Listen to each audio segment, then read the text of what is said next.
Guys 50 lakh रुपए का video माने रखता है। जी हाँ गाइस, माने किसी और के लिए रखता होगा, लेकिन हमारे पावर स्टार पवन सिंह के फैंस के लिए कुछ भी नहीं है। पवन सिंह अपने फैंस को ही भगवान मानते हैं, अपने फैंस को ही अपना सब कुछ मानते हैं। ऐसा तो वह पैसों के पीछे कभी नहीं देखते। जी हाँ guys, power star Pawan Singh का एक ऐसा गाना लाख रुपए तक का होने वाला है। जी हाँ गाइस, भले ही गाना बॉलीवुड का होने वाला है, लेकिन एक्टर तो भोजपुरी के ही ना, तो कोई और एक्टर कोई बॉलीवुड वाले 50 लाख रुपए नहीं लगा सकते, क्योंकि हर कोई जानता है कौन कितना हिट है और कौन कितना हमें सबसे ज़्यादा प्रॉफिट दे सकता है।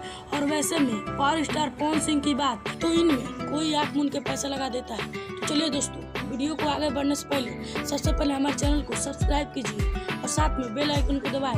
तो जी हाँ गाइस, क्योंकि पवन सिंह का नाम ही काफ़ी है। जी हाँ गाइस, तो क्या है वो गाना कब तक आने वाला है, इसका पूरा जानकारी पाने के लिए वीडियो को अंत तक जरूर देखिए। तो पावर स्टार पवन सिंह के नेक्स्ट सॉन्ग बॉलीवुड में आने वाला है, और वो गाना खास तौर पर एक ऐसा गाना होने वाला है न कि पवन सिंह के फैंस ललच के रह जाएंगे, क्योंकि पवन सिंह के फैंस कल्पना भी नहीं किया होगा ये गाना सैड सॉन्ग होने वाला है। जी हाँ guys, Pawan Singh sad song और पवन सिंह के फैंस इस गाने को न सुने, ऐसा कभी नहीं हो सकता, क्योंकि पवन सिंह के जितने भी फैंस हैं ना, ऑलमोस्ट सारे फैंस उनके सैड सॉन्ग के दीवाने होते हैं, क्योंकि पवन सिंह का सैड सॉन्ग दिल को छू जाता है।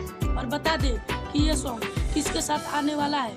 जी हाँ गाइस, जिसे म्यूजिक का बादशाह कहे जाते हैं और रियलिटी शो के जज भी होते हैं। जी हाँ गाइस, हम बात कर रहे हैं सलीम सुलेमान सर के साथ, बहुत जल्द आने वाला है। तो वीडियो आपको अच्छा लगा होगा तो कृपया हमारे चैनल को सब्सक्राइब कीजिए और साथ में बेल आइकन को जरूर दबाएं। तो चलिए दोस्तों, अगर इसके बाद कोई और अपडेट आएगा तो हम आपको अगले वीडियो में जरूर देंगे। तब तक के लिए जय हिंद, जय भारत।